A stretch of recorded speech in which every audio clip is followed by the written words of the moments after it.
All right, so talk a little bit about throw bags, which can be obviously a really important tool in a swift water or ice water or water type rescue. A big thing with a throw bag is just knowing how to use it, being practiced so we can actually use it correctly in the moment. You'll notice that throw bags usually are a high visible color. There's actually a foam disc that sits in the bottom of the bags, so they float when they're on the water. This one's quite nice because it drains as well. You'll see other throw bags that have foam on the side, which actually sometimes is a bit better because the whole bag will float. Ideally, integrated into the bag, this one here, you've got one hole, so you can actually have a knot tied in the end of the throw rope. Generally, it's best to stay with what we know is series of 8s. You want a figure of 8 on a bite at the end of the rope. Inside of the bag, through the hole, we need to have a stopper knot so that the rope doesn't pull out the bottom of the bag. We can use something like a figure of 8 stopper in there. You'll also see other throw bag designs that are actually a little bit better, where you have 2 holes at the bottom of the bag, and then what you do is you tie your figure of 8 stopper, come out one hole, in the other, and you go your figure of 8 follow through in a bite, and you've got this loop integrated into the bottom of the bag. It's a lot cleaner than having this dangly toggle at the end. When you're opening the bag up the top in a water rescue environment, ideally the rope should be dressed clean. You don't want to have a knot in here. The reason for that we'll show in a moment. There's a few different ways to deploy these bags, but any knot in a rope can be a snagging hazard in any type of moving water environment. The knot can actually become entrapped between rocks and can get snagged and hold you up. So pretty self-explanatory when we're throwing the bag. Of course, the scene is going to dictate what environment you're in and where the rescue needs to be performed. But we want to think about the landing area. If we're throwing on the ice, where we're going to pull them. If we're throwing in the river, where they're going to be landing. Is it a steep cliff? Is it a nice beach with a big eddy where we can get them out nice and easy? So you want to try to think of all these things in advance. Also, when we throw to someone in a flowing water environment is quite critical. So if this is upstream, this is downstream, I'm standing on the shore. The black mat here is the shore. I want to throw the rope to the subject when they are directly across and slightly upstream. The reason for that is if I get them before they're perfectly perpendicular to me, I actually have time to get set before I feel any component of that downstream force of the water on them. If I'm throwing that bag to them downstream, I immediately have tension. So just a few things to think about, and we can talk a lot more about that riverside management in a moment. So throwing the rope, I'm opening the top of the bag. I like to pull a whole arm's length out. That's gonna go on the downstream side of me, and I wanna keep good rope management. Maybe I can kind of just loosely flake that rope next to me. I see the subject coming in the water. Plazo, you can be the subject for now, floating by. I'm gonna say rope, rope, rope. I'm aiming to and through the subject, so hopefully that bag goes right over your head. Subject is able to grab the rope. I've got time to get set, and the subject will pendulum into shore. Noticing I'm doing a baseball grip on the rope here. I've got my flakes managed nicely in front of me. You do not want to do this, because if you're wrapping the rope and creating somewhat of a hitch in your hands, when that goes under tension, you can get pulled into the water as well. If you just kind of reset a little bit, if you don't have a lot of space to work with, you're worried about the weight of the load in the river, there's a few different ways you can try to do maybe what's called a body belay, where you take the rope like this, you make sure that the load is on the downstream side of you so that you're opening the book, not closing the book on yourself. And again, you can kind of pendulum into shore. Another big one as well is if you hit that subject while they're still upstream, if you go back upstream of me, my favorite what you can do is called a dynamic belay, where if you do good rope management, you can actually walk down and in before any of the weight of that subject is onto you, and you'll get them in really easily. Or you can just kind of pull hand over hand, bring them into you. Okay, let's say that you miss on that first throw with the bag. There's a few things you can do. So you can let go of the rope there, Plaza. You can pull the rope back real quick as you can, trying to have good rope management on the side of the river. And now what we can do is we can actually try to coil the rope so we can throw the rope without the bag, without having to worry about restuffing the whole bag. The first one, called the butterfly coil method, you want to coil always in your dominant hand. So I'm a righty, I'm going to throw with my right hand. I'm going to grab a bite of rope. I'm going to lock my arm here in my hip. I'm going to grab about maybe a foot to 18 inches of rope. First coil is out the top of my hand. I'm coming back through my palm. Next coil, again, from the bottom of my hand, coming through my palm. And I can kind of have my head up on a swivel, looking upstream for hazards, looking downstream. I've got my rope flaked here in a nice neat pile on the downstream side of me.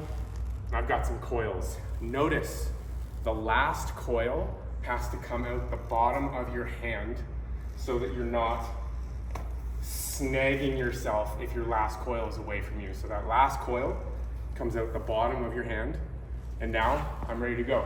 Rope, rope, throwing to and through. Rope floats in the water. I'm able to pull the subject in. Okay, so that's coiling from the rope end, but you can also actually coil from the bag end. And I actually have a lot of success throwing this because the weight of the bag can really help. So same principles apply. We want good rope management to avoid knots like this that are getting tied. So I'm going to grab Spock grip. I'm locking that elbow in there, and I've got the bag now at the back of my hand. Doesn't matter if you start your coil at the bottom or the top of the bag, but again, what matters is you've got nice, neat coils. We're coiling in our dominant hand. Last coil comes out the bottom of the hand. I'm able to throw to and through. Boom.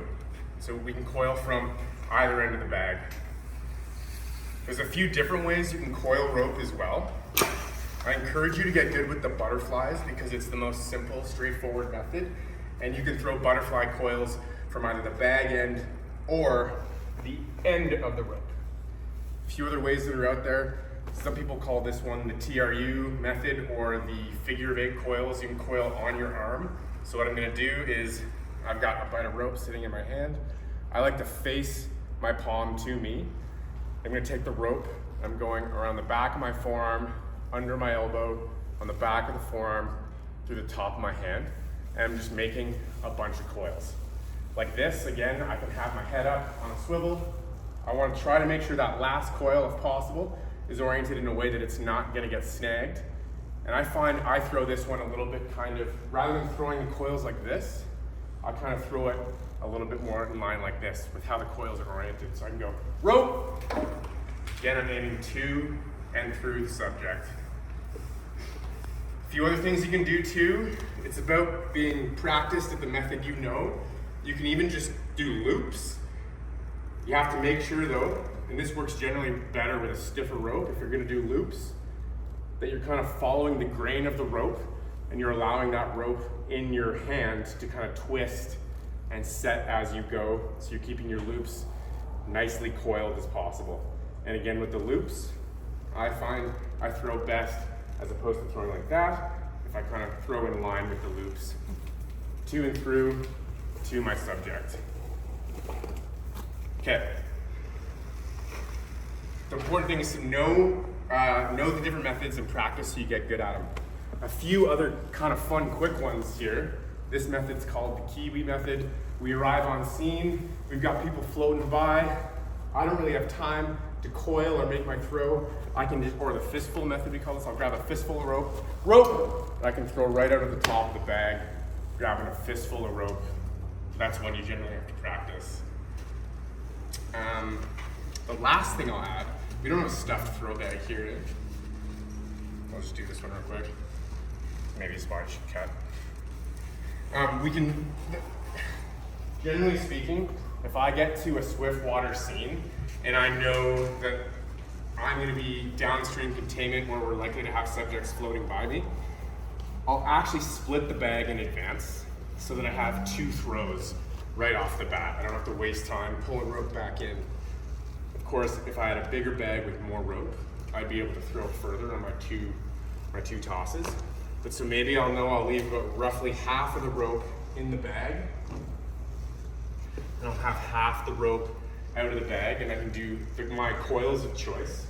I'm just gonna stick with some butterfly coils here. Again, last coil coming towards me at the bottom of my hand. And now I'm ready, preset with 2 tosses.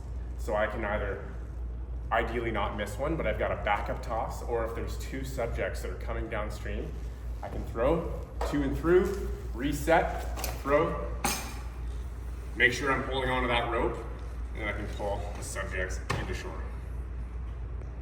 Do you want me to talk about stuffing the bag at all? Sure. It's pretty straightforward, similar to stuffing, like any type of rescue rope. I generally find just over the shoulder. I like to grip the bag with the outsides of my fingers, and I'm grabbing little bites of rope. Just little bites going into the bag. Punch it down every once in a while.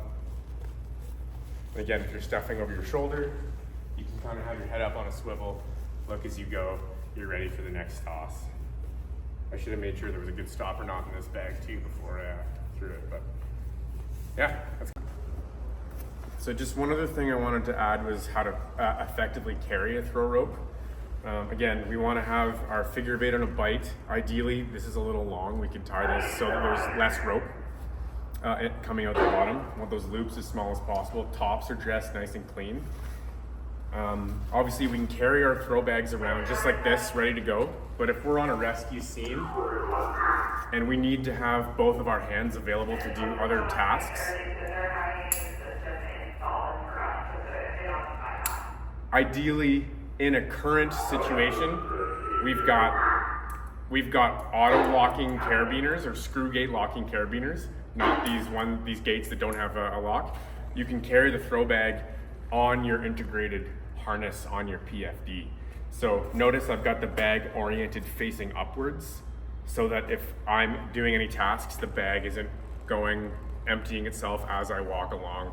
And it's very important that if you're gonna clip the throw rope onto your person, you're only clipping to the integrated harness on the PFD. You never ever wanna hard clip into the strap, because if this bag were to come out and you were to get snagged, it could be an entrapment issue. So carry it in your hands, carry it with a locking carabiner, clipped to the integrated harness on your PFD, oriented up.